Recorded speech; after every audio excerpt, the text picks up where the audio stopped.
Hello everyone, I hope you guys are having a wonderful day and making some really good trades as per usual.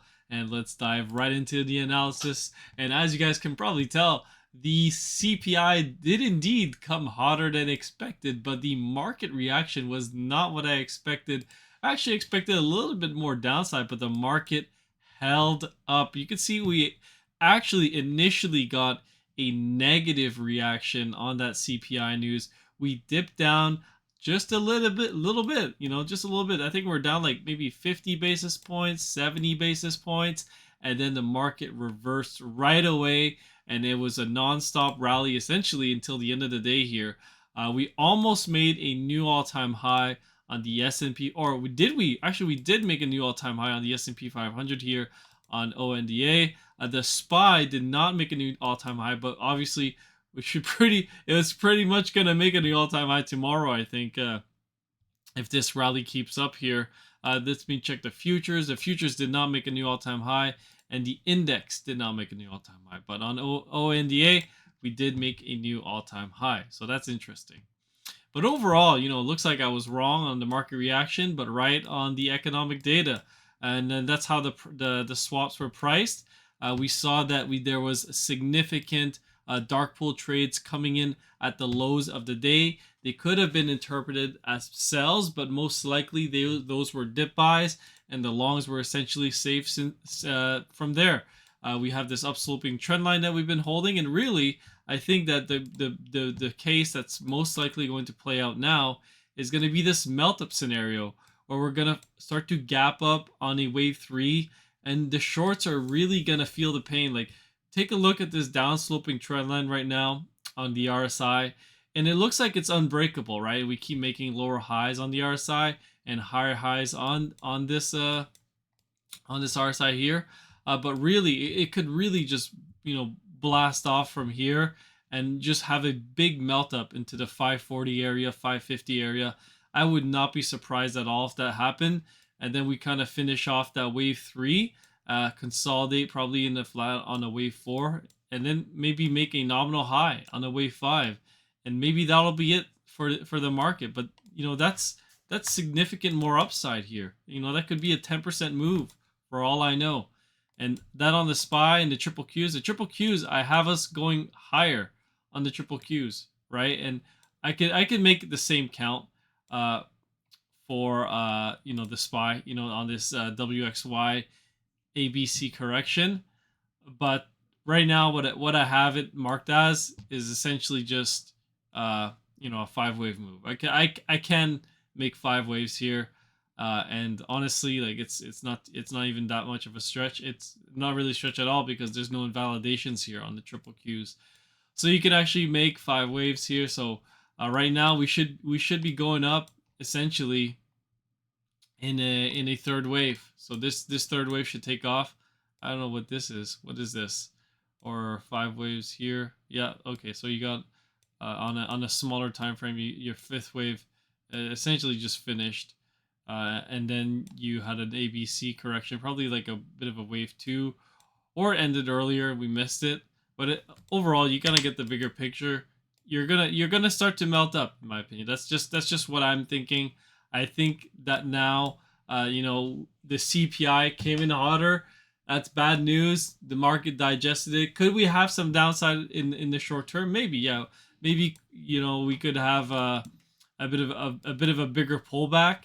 But to me, like it's this was just another dip to buy, and the IWM needs to come up to these levels here, like I said, and then maybe then we'll be done, right? So that's what I think of what the bigger picture is showing us right now. I do agree the data is not good, and if the Fed changes its tone in terms of rate cuts, then yeah, maybe this will end earlier and it's a different count. But what I can assess from now, then this is the more bullish count that we have here. Okay. All right. So that's basically it. Let's get over to Market Cipher. So I know yesterday's video, we outlined a red dot on Market Cipher for the weekly time frame, but just know this has not confirmed yet. And if it does confirm, it's not a 100% guarantee that it's going to play out. You need to take a look at other time frames too. Look at the monthly. The monthly does not look like it's finished yet. The monthly looks like it's in the process of rolling over here, but it could be months away before that happens. Could it have a sharp drop like this? Yeah, it could, but that's, that was your stock market crash of 2020. So if you were betting on this happening, then it's like you're looking for a black swan. Looking at the wave edge here, again, it's business as usual. It's dip buying and then it's big money unloading, and this is the perfect scenario for big money to unload. It's just people constantly buying the dip, and it's going to continue on most likely, right? Looking at the 4-hour time frame, yeah, we got a sell and then the dip buy. Could this be an ABC? It could be an ABC, but right now I don't see that happening. I'm looking at the smaller time frames, like the 5-minute. You can see they keep buying the dip here. So it's just in my opinion, this is gonna keep playing out until it doesn't. But I think we need to clear the shorts. I follow a lot of bearish people and a lot of bullish people as well. And what I can see is that the bearish people every single day, this is the top, right? And the bullish people is like it's like everything is fine. But in reality, everything is not fine, but the market goes up, so they feel very, they feel validated in their assessment of the economy and the market, right? But really, things are quite bad, and the market will come to an end eventually. This is why we have this count here. I think someone was asking about Elliott wave theory, and they don't seem to understand it. I know if you don't understand it, you should come learn it. And I do have, I can be more than happy to send you some educational content about Elliott wave, because it's not if it's a little bit too complicated, then I can understand why it may seem like extreme. So I think they said like TA on steroids, but it does work, right? And a good example of that, like I was doing it on Tesla, and we entered the buy area. This was my sell area. We touched it twice, and then this is a larger time frame buy area, and two of them actually matching up together. But this could be a wave 2, right? But at the same time, could the 5th wave just be finishing here? Yeah, this could end at any moment. When I look at the stock RSI, it's reset. You got bullish divergence on the daily time frame. Looking at Tesla on Market Cipher. Not the weekly, sorry, but it doesn't hurt to check the weekly. So the weekly is actually looking bad, but the daily is looking promising, right? We do have increasing green money flow, but if you can print a green dot, then you could be off to the races at any moment, right? 4-hour time frame is recovering very well. You have almost no more red money flow, and the momentum is starting to shift back up towards the upside. So this could be the end of the C leg, right? When we take a look here at Tesla on wave edge, you could see we actually got big money buying here, and on the 4-hour time frame, was it the 4-hour or the 1 hour? The 1 hour, yeah, you got a bunch of buying coming in here at the lows at 175. So it's looking good. It's a promising trade setup, but it's not a guarantee. And again, this is a bigger time frame buy area, so you need to set your time horizon for like months away, weeks away, right? If you're looking for a 1%, pop, you don't use these buy areas. You use the smaller ones that I outlined, like down here, right? That a smaller one that I used was down here when we were calculating our 1-2 setup, and on a smaller ABC, like on a really small time frame, I think it was, or the 45-minute or the 15-minute, and then it works beautifully, right? So you add that correction, and then you reverse right out of it. Okay, I think I explained a good amount about how Elliott wave works, and I'm not showing how I'm doing my calculations right now, but if you want to come into Discord, I'd be more than happy to teach you for free. Let's take a look at some individual names here. So let's take a look at ROKU. ROKU, it's in my buy area. Nothing much happening today, down 43 basis points. This should finish at any moment essentially, and it should get out of it. Take a look at the 45 minute, see what's going on over here. You got bullish divergence building up here, and it actually did pop up nicely from this level. But maybe we need one more drop. Maybe we need one more flush out in ROKU, and then we can get a big pop. Stop this while market gains. Key facts. Okay. And I mean, you could take a look at wave edge too, see if big money is accumulating, right? Take a look at the daily. Yes, daily. Big money is buying at these levels here, and for a good reason. It is oversold. It is beat up. It's not that bad of a name. I know a lot of people don't like ROKU for some reason, but it's a strong buy right now. That's just my opinion, not financial advice. Let's take a look at some other names. Let's take a look at Apple. Apple also in the buy area, right? And actually kind of reversing out today. What did I just type in? That's not Apple. Take a look at Apple here. Apple in the buy area. It could be in the wave 4 though. So if this finishes, if this pushes higher, you know, you got resistance here at 176. This is going to act as resistance. In terms of an ABC, yeah, we could take a look at it on the 45 minute. Yeah, you could be going a little bit higher before you correct, but just know you got your pivot here at wave 1. Go above that, that's invalidated. Your C leg's done. You're now impulsing out into wave 1. So this means this correction is over. So right now, let's take a look to see if we could get some short-term targets, right? We'll do some short-term targets and see where the C leg is going to bring us. Okay, probably get on the 15, 1, 2, 3, 4, and 5, right? Or sorry, 1, 2, 3, 4, and 5. There we go. Okay, and now you're in ABC, and that's done. Now you need to go. Now you need to go a little bit higher.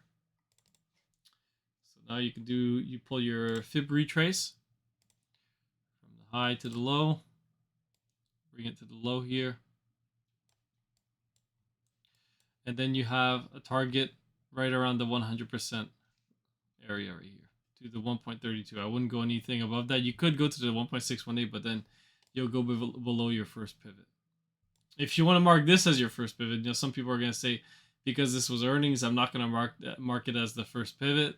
So it's up to interpretation. Elliott wave it's very subjective. You can do your own thing. You know, you gotta do your own research. It's like kind of like art, you know. So you can do that, and that would be the sell area for the C leg. So if Apple gets here, maybe the wave 4 is gonna pull back, and then you're gonna go for one more low in Apple. All right. All right. So that's it for Apple. Let's take a look at another name. We'll cover PayPal. PL. See what happened today. I think PayPal broke out today. It was able to get above its oh no, it's still at resistance. Never mind. So it's still sitting under resistance. Downsloping trend line acting as resistance for quite a bit of time now. Just waiting for that breakout. And once it does get if it does get its breakout, then this correction is over, truncated, and you're going to go higher. You're going to start to impulse out, and you're going to explode higher, which would fit the narrative of that melt up scenario, right? Okay, let me cover Mara, right? I know a lot of people are watching crypto, Bitcoin, right? Sitting at all-time highs, 72,000 now. And you know, why are the Bitcoin miners not rallying? To me, this is an ABC. We're gonna do an A here, I think, which, by the way, the A could be done, or you could be coming out in a wave 4. I think actually, when let me take a look a little bit at this a little bit closer. Let me see here. Yeah, so I would actually mark this as a 2, 1, 2, and then this is a 3. Now you should probably do a little bit of a 4, so you should get a pop in the Bitcoin price, and then finish in the 5th wave down in this area, and then you'll get an ABC, right? An A, a larger A, and then a B, and then a C leg. So maybe we get a small pop, but it goes down lower because Bitcoin is just going to chop sideways. And then the B leg is going to be Bitcoin maybe going to 75,000. And then after that, we get that bigger pullback in Bitcoin, and the C leg will finish. And then you'll consolidate for a larger period of time. And then that's when Mara is gonna be in accumulation mode, when Bitcoin breaks out 100,000, you know, stuff like that. That's when these kinds of stocks are gonna run. Yeah, that's basically it. I mean, I always watch. It's always funny to me to read the Yahoo comments or the conversation. Sorry, about. I just read them. People are arguing, making their case why this company is good. It's fundamentally strong. They need to prove why they need to. How do you say? They need to justify why they're buying the stock up here now. And then it just you know, it goes down 38% since then. And I was buying puts here, right? And we exited the puts after this drop here, obviously to take profits because there's the K factor in the options. And then, you know, you could have shorted it as well, and then it just starts to roll over. Same thing in CLSK. CLSK looks like this one. It looks like the AAB is already starting, and to me, I think CLSK is going to go all the way back down to the $8 level. But again, don't just listen to me. You know, don't it's not financial advice. You know, I could be wrong. And you got a nice little bit of a head and shoulders here as well, and that's your neckline. And if you go do the measured move, it's probably somewhere in this area. All right, let me take a look at natural gas. So nat gas here, actually going down once again. Business as usual. Moving averages are flipping. You're still in this wave one. I think you need a big impulse down. Probably we'll get that on Thursday. Maybe some bad nat gas news is going to come out, and it'll keep going down. So the trend is down for natural gas. I know some people are trying to bottom tick this thing. I myself included was probably a victim of this commodity. And but now we're getting it right. We're shorting Boyle, which is up already. Our Boyle position is up like 20% now, and you know, shorting on it because this thing has a massive amount of decay, and it's a very dangerous. I would say it's a very dangerous product, and now we're starting to make them gains back. So it's nice to see. But nat gas, in my opinion, could be headed back to its all-time low at $1. And maybe we need that final flush right before we can get a multi-year rally, a decade-long rally for natural gas. All right, so that's it for nat gas. Let me cover the DXY and the 20-year yield. So DXY. Now we got a nice pop today out of here with the CPI news, but the dollar seems to have given back a lot of its gains. If I get on the smaller time frames, right, if I'm trying to look to see if this is a C leg or if it's starting to impulse down, right, if this is a 1-2, or is this just if this is an ABC, which is essentially a 1, 2, 3, 4, 5, or is this a 5? Are we going to get a 5-wave move of your first wave? Right, that would be very bearish. That would be very, very bearish for the dollar. It would be extremely bullish for equities. So there's that to take into consideration. And this is very impulsive. So this could already be a wave 3, 4, and a 5. And then if you go any lower than here, then to me this C leg is invalidated. This is the dollar is not going to go up, yields are not going up, and the Fed is capitulating, and they're going to cut rates. They're going to cut rates like crazy, but eventually it'll reverse. All right, the dollar can implode, but we have a longer term buy area down here, right? A 98, 97, and that's when they'll finally stop cutting rates and reverse, and they're going to hike like crazy because maybe inflation is going bananas, right? Gold, nice reversal. We got a nice reversal off this upsloping trend line here. This was no count. This was just basic TA, you know, upsloping trend line, 2 pivot points. It was extremely extended on the RSI. Doesn't mean it can't go higher, you know. This thing can still go higher if the dollar starts to pull back. So don't discount it, right? Do not discount it. Take a look at the TLT. TLT going down here. So it looks like, I mean, the yields went up, right? The yields did go up on CPI today. But if this thing starts to, if it does a 5-wave move, we'll know that we are starting the wave 2. We'll know that we're starting the wave 2. and this is going to be a 5-wave move out of here. Okay, so hopefully that helps. But yeah, I mean, the market is extremely bullish. There is a significant amount of buyers, and there's a lot of people trying to top tick this market, which is very difficult, especially when there's nonstop buying going on. You know, you see NVIDIA. Take a look at NVIDIA as well. NVIDIA, they'll see, it looks like this now NVIDIA could be an ABC, right? It could be an ABC. If you extend further on, then this is done, right? This ABC is done, and it was just a crash correction, and you're going to continue up and up and up and up. Okay, so I mean, and then we have higher and higher targets for NVIDIA at like 1,250, 1,300. I know it's unthinkable, but it can very easily get there. All right, that's it for now, guys. Have a wonderful evening. If you guys are enjoying the channel, which seems like you guys are, feel free to leave a like and comment, and I'll be more than happy to take a look at some stocks that you guys want me to take a look at.